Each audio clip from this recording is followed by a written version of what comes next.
존재하거나 혹은 그렇지 않거나 이 세상의 모든 이야기, 기묘한 이야기.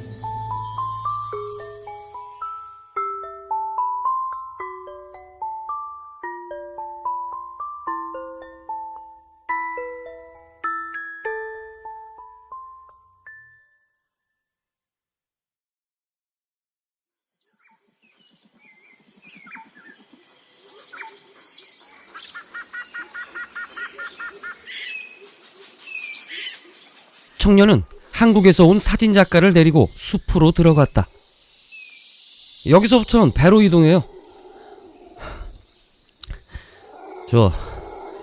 목이 좀 타는데 마실 물 없습니까? 청년은 이 깊은 열대림 속에 물도 없이 왔냐며 핀잔하고 싶었지만 그만두었다.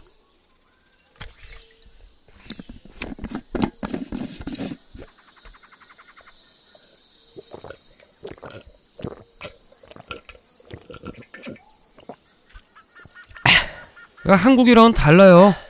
이제 생수 아끼는 게 좋아요. 미안합니다.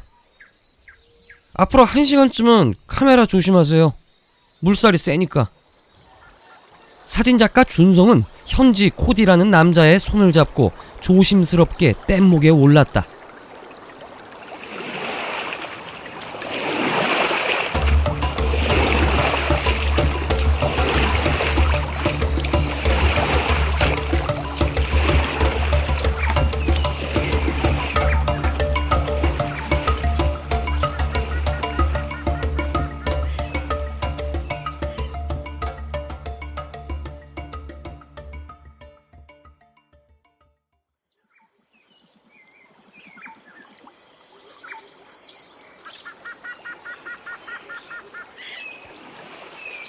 울창한 나무들 사이를 뗏목은 빠른 속도로 지나쳤다.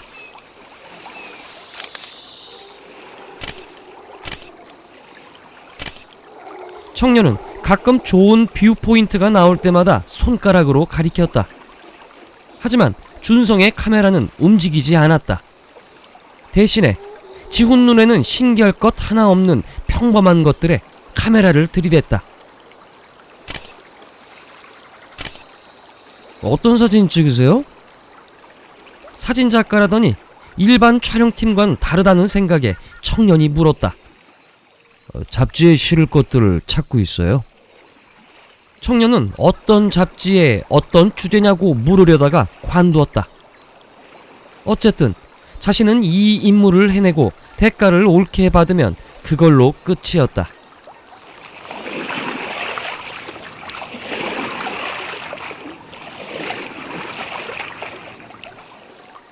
드디어 아시아의 숨겨진 마을에 도착했다.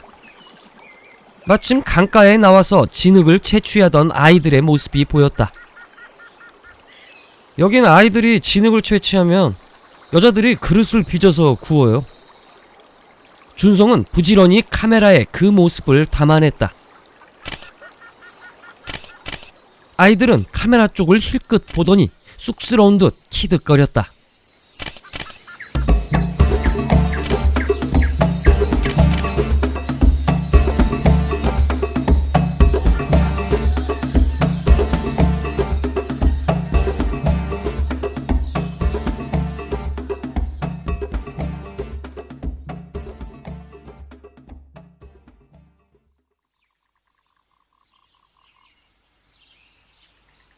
아이들을 따라 들어가자 숲속에 형성된 작은 마을 하나가 나타났다.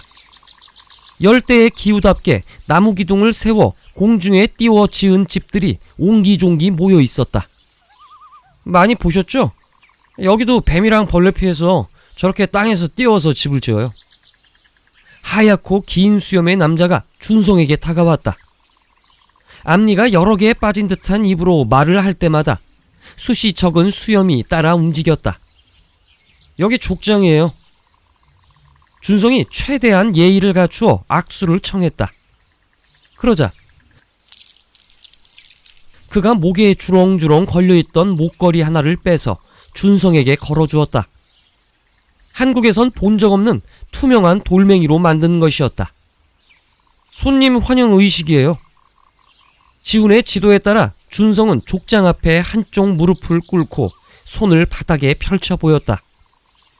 예전에 여러 부족들이 흩어져 있을 때 손에 무기가 없다는 걸 보여주던 인사법이에요.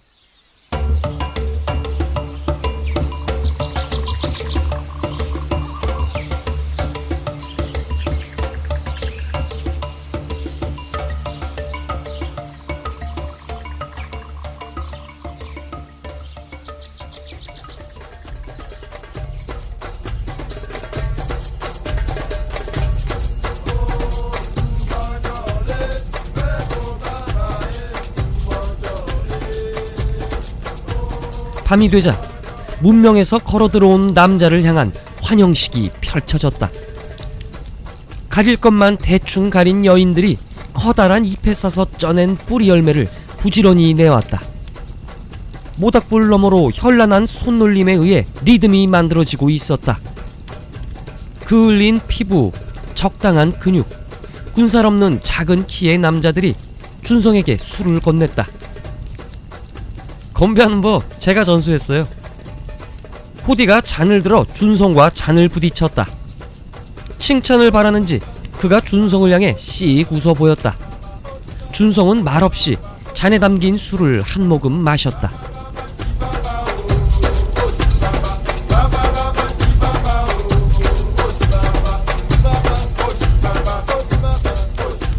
분위기가 무르익자 남녀노소 할 것 없이 일어서 춤을 추기 시작했다. 줄기를 엮어 만든 바구니로 아기를 안고 있는 젊은 여자들이 그 모습을 부럽게 바라보았다. 준성이 그 모습을 카메라에 담았다. 여긴 아이를 많이 낳아요. 뭐 이쪽 나라들 다 그렇지만. 그러고 보니 줄기 바구니에 담긴 아기들의 수가 적지 않았다. 술잔에 입을 대던 준성은 그중 한 아이에게 시선을 고정했다. 단순하게 몸을 흔들어대는 아이들 틈에서 한 남자아이가 정교하고 아름다운 몸짓을 보이고 있었다. 얀이라는 이름의 그 아이를 준성은 그날부터 눈여겨보았다.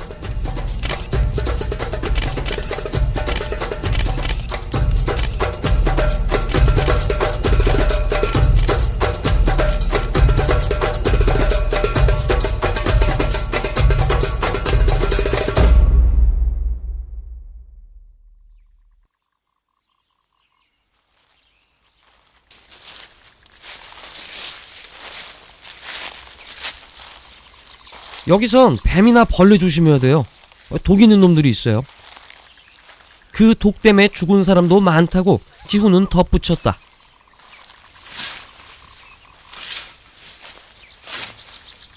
여기 꼬마들은 희한하게 잘 안 물리더라고요. 몸에 약초를 바른다는데 그 외지인들한텐 안 가르쳐줘요. 앞서 걷는 얀과 얀의 친구들을 흘깃거렸다.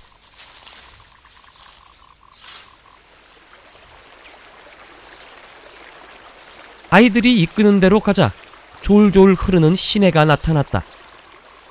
아이들은 그곳에서 목걸이를 만드는 데 사용하는 투명한 오색 돌멩이를 채취했다. 저걸로 공예품을 만들면 밖에서 값을 쳐주니까요.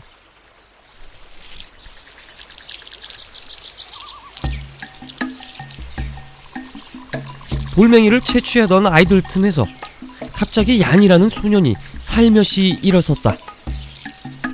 얀은 돌멩이를 옮기면서도 웅크리고 앉아 돌멩이를 주워 담으면서도 마치 춤을 추듯 우아하고 유연한 몸짓을 선보였다. 때론 대열에서 벗어나 숲 한복판에서 유유히 춤을 추기도 했다. 새소리와 바람소리, 벌레 우는 소리까지도 얀의 귀엔 음악이 되는 것 같았다. 보물을 발견한 듯 준성의 손이 바쁘게 그 모습을 담아냈다.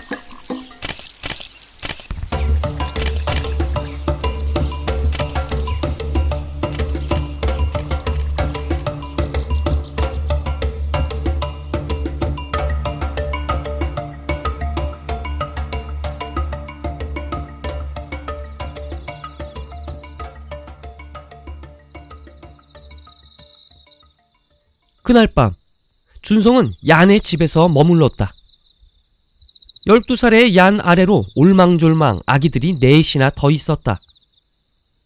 전통 옷을 입고 아기를 안고 있는 얀의 엄마가 잎을 지리겨 만든 전통 음료를 내왔다. 여긴 밤에도 더워요. 그 음료수 미적지근하죠? 이게 시원하면 맛있을 텐데. 지훈이 부족민의 언어로 얀의 부모에게 뭔가를 이야기했다. 생각보다 나이가 많지 않은 얀의 아버지는 순박하게 웃으며 뭔가를 대꾸했다. 준성은 나무 열매를 엮어 만든 발이라든가 줄기를 말려 짠 자리 등을 카메라에 담았다. 얀의 엄마가 얀에게 뭔가를 지시했다. 물통을 찾아드는 걸 보니 물 길어오라는 말일 거라 생각했다. 이 밤에 혼자 보냅니까? 여기선 다 그래요. 아이도 엄연한 일손이니까.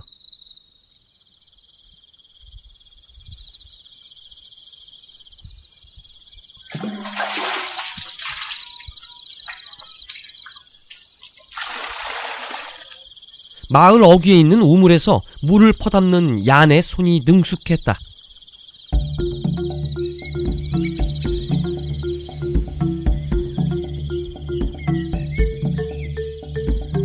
얀은 물통을 머리에 이고 사뿐사뿐 스텝을 밟기 시작했다. 준성은 그 모습에 감탄했다. 배운 적이 없어도 본능으로 춤을 추는 아이였다. 바람이 되고 작은 새가 되고 달빛이 되면서 얀은 상상의 세계를 춤으로 만들고 있었다.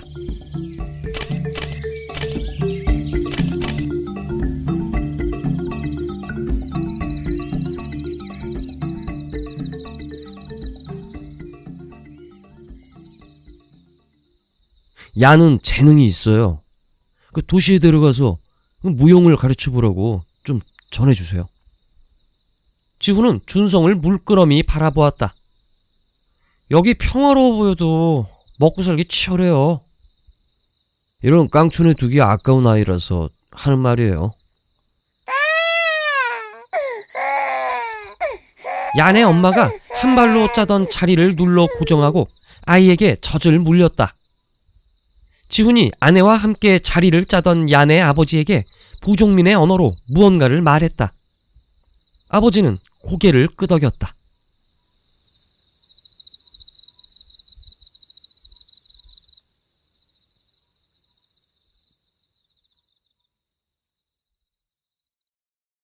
이번 특집 기사 그냥 아주 잘 나왔던데? 그 아시아 오지 부족 말이야. 그 오지는 아니더라고요. 문명도 조금은 들어온 것 같고. 요즘 오지가 어딨나? 아무 데서나 핸드폰 빵빵 터지는 시대에. 참.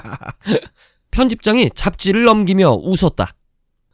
그 뻔한데 또 안 뻔한 사진들이라서 그 위에서도 마음에 든대.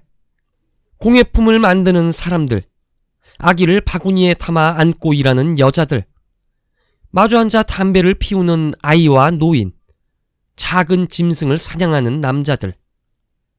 준성은 얀의 사진을 씻지 않은 것이 잘한 일일까 생각했다. 잡지로 실리는 사진 한 장으로 끝나기엔 아까운 재능이었다.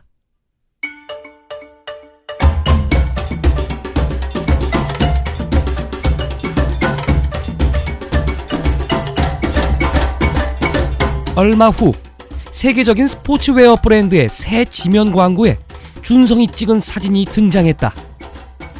얀이었다.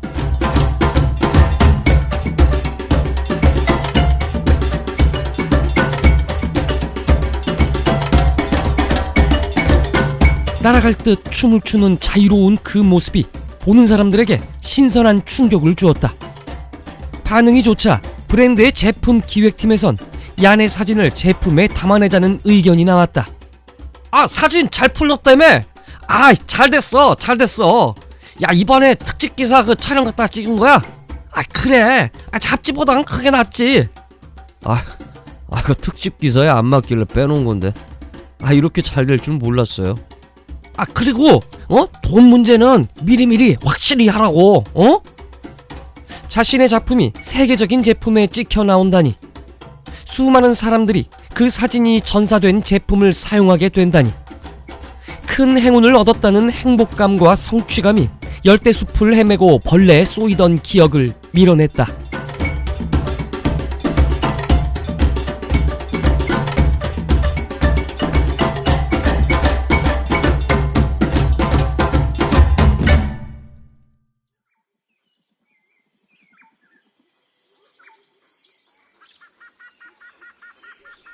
야네의 집에 도시에서 온 남자가 방문했다. 포켓보이라고 불리는 그 남자를 야는 예전에도 몇 번 본 일이 있었다. 그는 이 빽빽한 열대림에서 아이들을 데리고 나가줄 유일한 희망이었다. 2살 위의 형과 3살 위의 누나도 그랬다. 포켓보이가 야네 집으로 들어가더란 친구의 말에 야는 정신없이 달렸다. 길게 자란 풀들이 발목을 스쳤지만 야는 멈추지 않았다.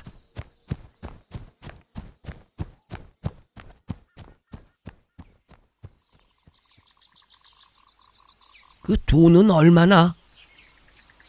포켓보이는 쉽게 대답하지 않았다. 생각보다 많이 들겠네. 야는 최근 들어 가족이 만드는 공예품이 잘 팔리고 있음을 떠올렸다. 도시 사람들은 부족민의 손에서 나오는 알록달록한 바구니며 자리를 좋아한다. 가느다란 희열감이 야네 몸을 감싸기 시작했다.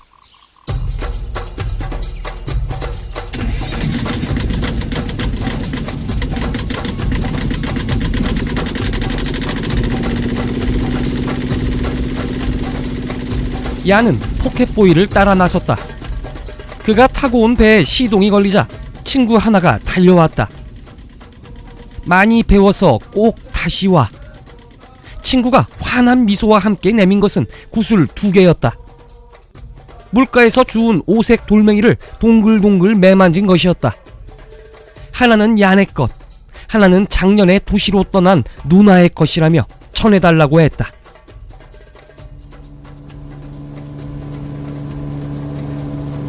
멀미가 좀 날 거야. 야는 조금 전 부모님이 야네에게 발라주던 약초를 떠올렸다. 멀리까지 공부하러 가는 거야. 뱀이나 벌레에 물리면 안 되지. 12년간 살아온 오지의 마을이 빠르게 멀어지고 있었다. 드디어 내 차례구나. 야는 그동안 마을의 형과 누나들이 멀리 떠나는 걸 많이 봐왔다. 배에 앉아 설레임으로 미래를 그려보았다.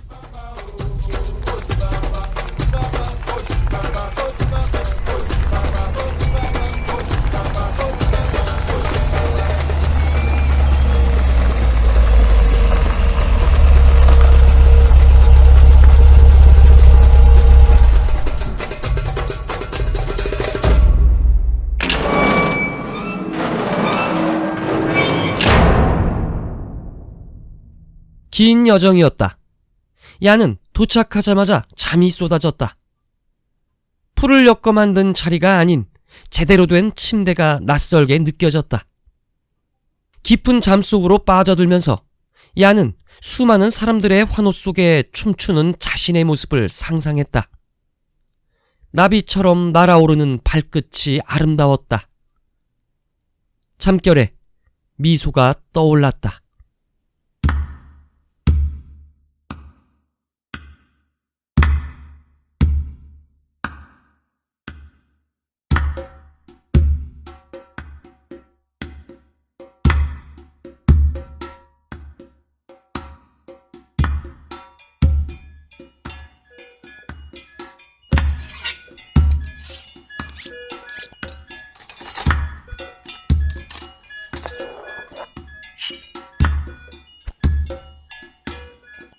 행운을 손에 넣었다는 행복감에 젖어있기 때문일까?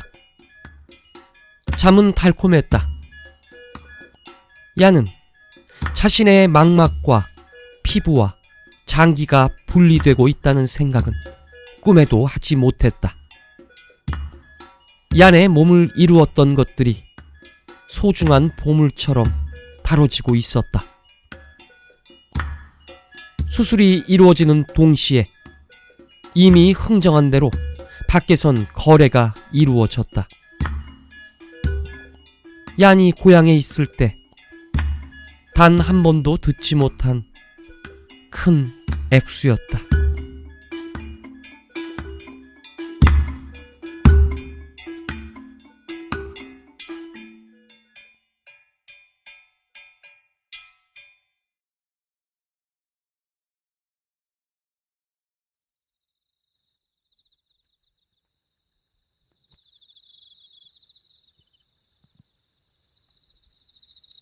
어? 진짜 냉장고 사셨네? 며칠 후 관광객을 데리고 온 현지 코디는 야네 집 한켠에 있는 냉장고를 보고 감탄했다.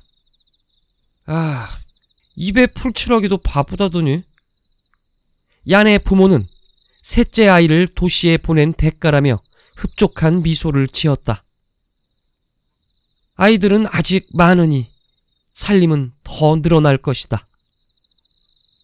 집 옆 외부의 판자로 엮은 부엌 한켠, 얀이 달빛을 보고 서 있던 그 자리에 얀 대신 냉장고 한 대가 우뚝 서 있었다. 돼지목에 진주 못 끓이지.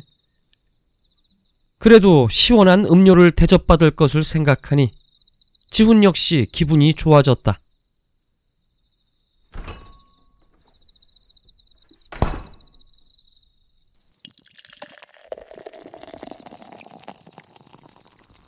꿀꺽꿀꺽 넘긴 음료 덕에 지훈의 입가에 미소가 떠올랐다. 지훈을 따라온 관광객도 부족민의 호의에 감탄했다.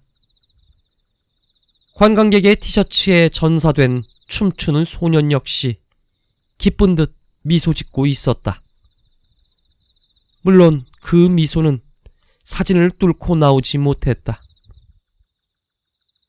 모두가 즐거운 그 밤이 그렇게 깊어가고 있었다.